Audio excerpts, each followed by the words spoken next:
يا رسول الله وقدوتنا. به نام خداوند بخشنده و مهربان. سوال 20 چنین بود: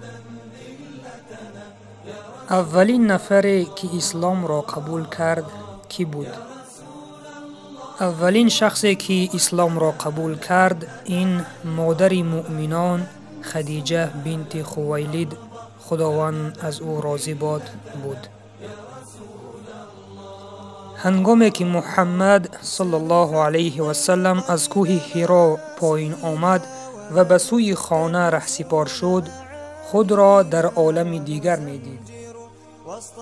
قبل از آن که به کوه رود پیامبر نبود، اما اکنون با مبدأ جهان مرتبط شده است و آنچه را بحیره راهب مسیحی و دیگران درباره او بشارت داده بودند مشاهده می کرد. او دانست که وظیفه وزنین را به دوش گرفته است و پیرامون آن می اندیشد. اگر اضطراب و وحشت داشت تنها از همین جهت بود، نه به خاطر اینکه هنوز نمی دانست پیامبر شده است یا نه، زیرا بشارت ها و پیشگویی هایی که از افراد مانند بحیره شنیده بود و دیدن جبرائیل و مژده او که تو رسول خدایی برای حقانیت رسالت او 100% کافی بود. اضافه بر این خداوند هر پیامبری را که برای هدایت انسانها برانگیخته است او را با برهانهای روشن و شاهدهای قوی بر رسالت خود مطمئن می کند تا بتواند با عزم قوی در راه اصلاح و تکامل انسانها بکوشد. واقعا روز بعثت سبب شد که محمد صلی الله علیه و سلم دیر به خانه برگردد. خدیجه که نسبت به این موضوع بیخبر بود ناراحت شد.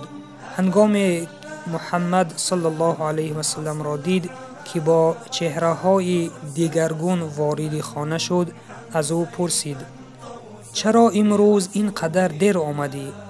حضرت آنچه که به او گذشته بود برای خدیجه خداوند از او راضی باد شرح داد. خدیجه انتظار چنین روزی را داشت، زیرا از غلام خود میسره شنیده بود که راهب نصرانی در سفر شام راجع به محمد صلی الله علیه و سلم گفت: این پیامبری مردم است. این چنین کاهنان و علمای یهود و نصارا به او بشارت داده بودند که محمد صلی الله علیه و سلم پیامبر است و شأن عظیم دارد.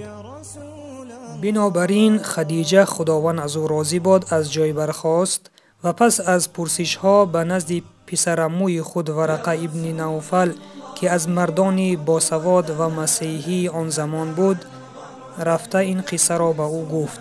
ورقه اظهار داشت: به خدا سوگند، این همان فرشته است که به پیش موسی می آمد نزد او آمده است.